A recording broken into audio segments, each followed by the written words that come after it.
Donal, the LVA, the Licensed Vintners Association, you look after the Dublin pub trade. How is business looking and how are things faring for 2026? Yeah, well, we're in a good position. We've come off a very solid 2025. Dublin had a very good year, strong economy, strong tourism, a great events profile, and lots of the building blocks for a good year ahead are in place. So we'd be confident that 2026 will be another solid year. The challenge with running a pub in Dublin these days, though, is managing costs. We're So, dealing so, with so demand is okay. People coming through the doors is okay, but the cost and the pressure on the bottom line is the issue, is it? Yeah, demand, like the weekends are very strong. So, turnover is very good Thursday, Friday, Saturday. Tourism very important to the city centre throughout the week. So the turnover side of the business is solid, and we'd be optimistic it'll be solid again in 2026. But there is very genuine and serious cost pressure. So, for example, in since the new year turned, we've seen a combination of minimum wage increase and pension auto enrollment adding 6.3% to the wage bill for lower paid workers, and demands for pro rata increases from the rest of the staff. We've seen highly publicised a round of increases from the main drinks companies, so our cost of goods has increased. Food inflation continues to escalate. It has slowed a little bit, but it's continuing to escalate. Energy costs remain high. Professional services continue to escalate. So the pressure in the license rate is on the cost side, and Yeah. managing the business carefully to protect margin to ensure you're financially stable and sustainable is the challenge. Yeah. So we know the food services VAT rate is going to come down to 9% in July, but that's what, a 4.5% reduction on an element of your business. It's really only sort of half mitigating some of the costs elsewhere, isn't it? Yeah, I mean, it's extremely welcome. It's something we all collectively, together with ATIC and the rest of the hospitality sector, we lobbied very hard for over a sustained period. So it's an extremely positive decision, extremely welcome, and it'll make a big difference to all our members who serve food. For the average Dublin pub, food is somewhere between 35 and 40% of turnover. So it's a very substantial element of the business, and it's a growing element of the business. That said, it's the element of the business that's hardest to make money on, because Yeah. the costs around producing and serving food are extremely high. So the VAT decrease in July is extremely welcome and will certainly help financial sustainability of those businesses. The challenge on the other side of the house is those pubs that don't serve food Yeah. won't benefit from any VAT change.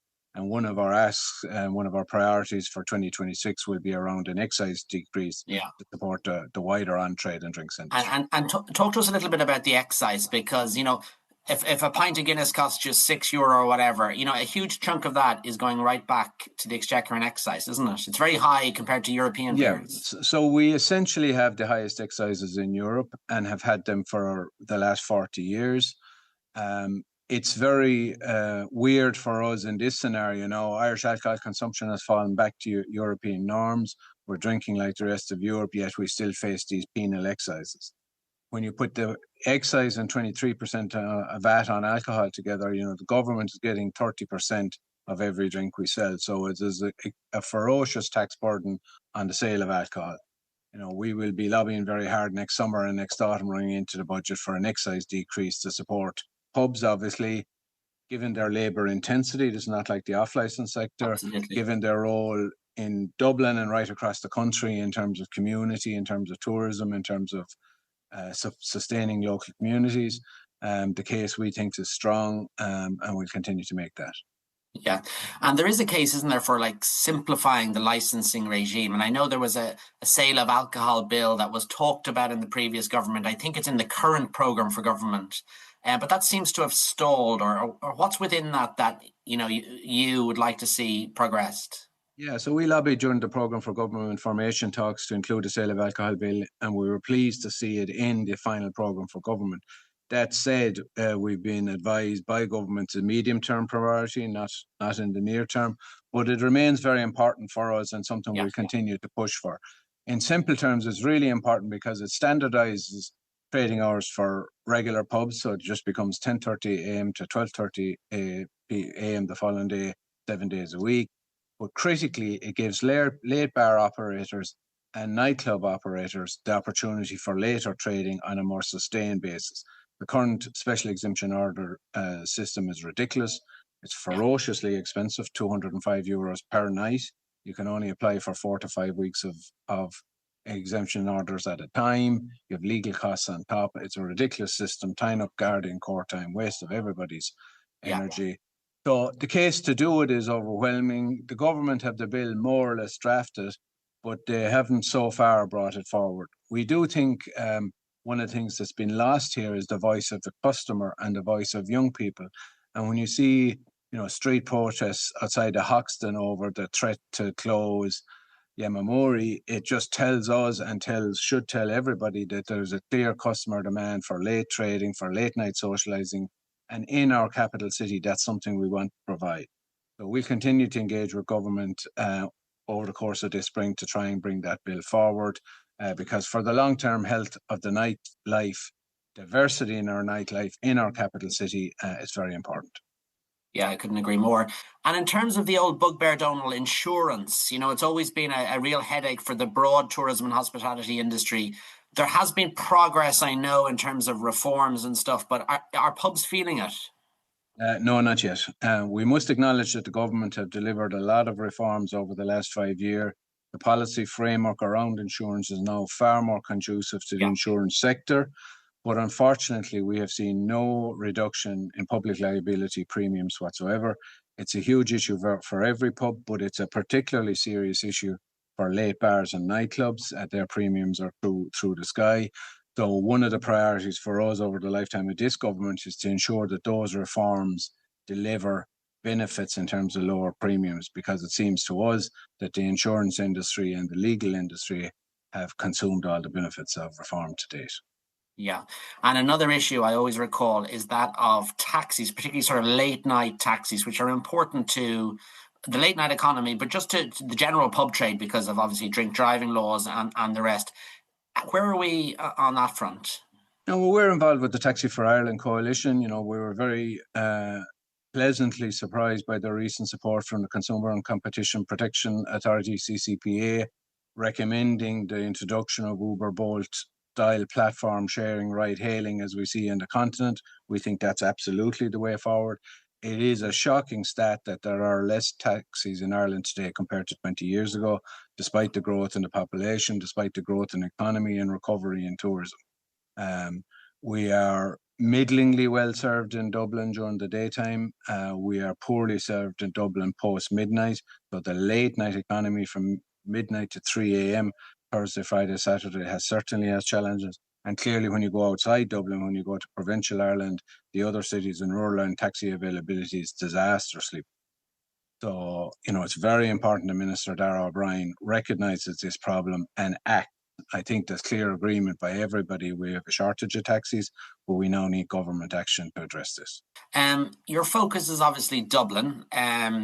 We had those terrible riots, what was it, a couple of years ago, and there was great fanfare with the establishment of the Dublin City Task Force. And one of the things that was going to do was sort of, have a more impressive Garda presence on the streets. But the task force seems to have stalled, or where is it at? Are you close to it? Yeah, so we sit on the City Rejuvenation Group, which is an amalgam of the Gardaí, Dublin City Council, and business representatives. Progress has been glacial, I would say. So the riots happened in November of 23. The task force reported in the autumn of 24. A roadmap was brought forward in the summer of 25, and we're now in spring 26 with no concrete actions taken. There Yeah, is a working group under the Department of Taoiseach. We met them last week, who are tasked with bringing this forward. They are currently recruiting staff for it. They are currently trying to agree budget allocations because nothing can happen without money. But at the rate they're going, yeah, we're worried it's going to take years and years and years. Now, there was and is a much improved Garda visibility in our city centre post the riot, and that has been sustained to a large degree, which is very welcome.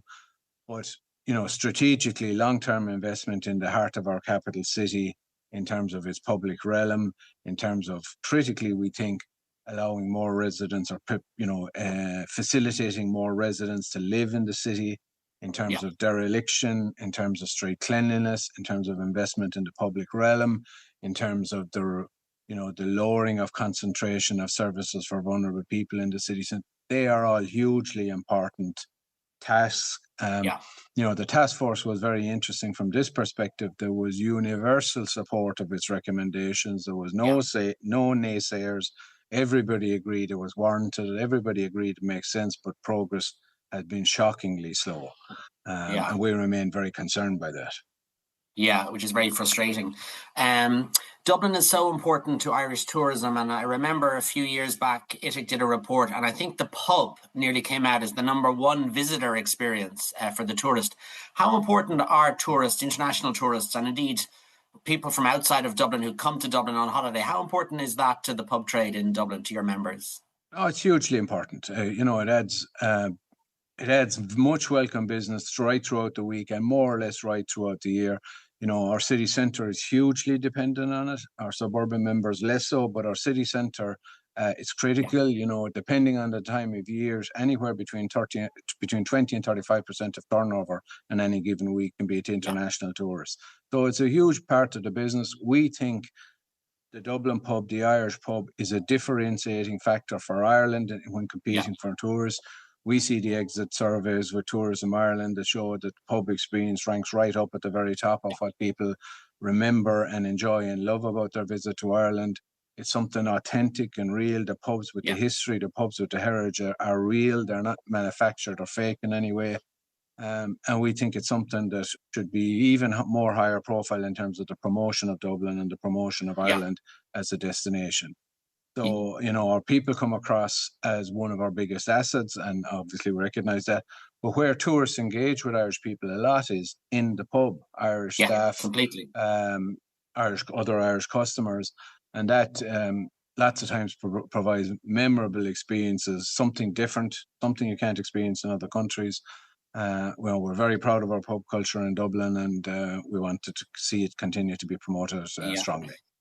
And the new national policy by the government for tourism does have a big food and drink emphasis to it. So hopefully it'll be dialed up. Donald, thank you so much for your time. You're very welcome. Thank you.